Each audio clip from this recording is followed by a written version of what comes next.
Welcome to Reliable Accountant's educational video series. In this video, we'll guide you through how to claim working from home deductions in your tax return. Your home office could mean a nice tax deduction this year, but don't get too excited just yet. The ATO is keeping a close eye on these claims, so you'll want to make sure you're ticking all the boxes. Let me break down how you can make your hours at home really count for your tax return. There are two main ways to claim your working from home expenses: the fixed rate method and the actual cost method. First up, the fixed rate method. This is the easy one, 70 cents per hour for every hour you work from home. That 70 cents covers your electricity, gas, internet, phone use, and even your stationery and printer ink. All you need is a detailed record of your hours, think timesheets, digital logs, or even a well-kept calendar.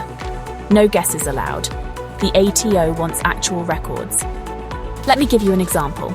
Sarah, an admin assistant, works from home 3 days a week, 7.5 hours a day. That's 1,170 hours for the year. Multiply that by 70 cents as per 2025 tax rules, and she's looking at an $819 deduction.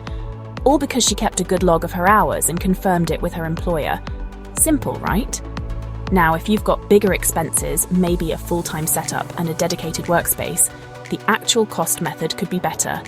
You'll need receipts for everything: electricity bills, internet, phone, office equipment, and any consumables you use. Plus, a 4-week diary showing your regular work-from-home pattern. Let's talk about Daniel. He's an IT consultant working full-time from a study at home.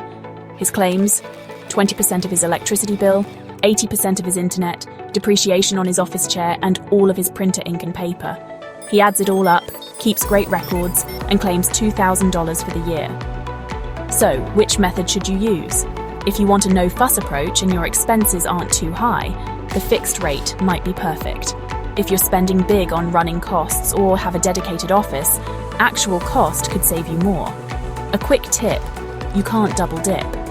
If you're using the 70 cents per hour rate, you can't also claim for things like electricity or internet separately. And remember, good records are everything. If you're not sure which method suits you or how to keep your paperwork in line, it might be worth chatting to a tax agent. A bit of preparation now could mean a bigger refund later. So, make your hours at home work for you and don't let those deductions slip away. If you have any questions or would like reliable accountants to assist with your tax return, please contact us on 13000495534.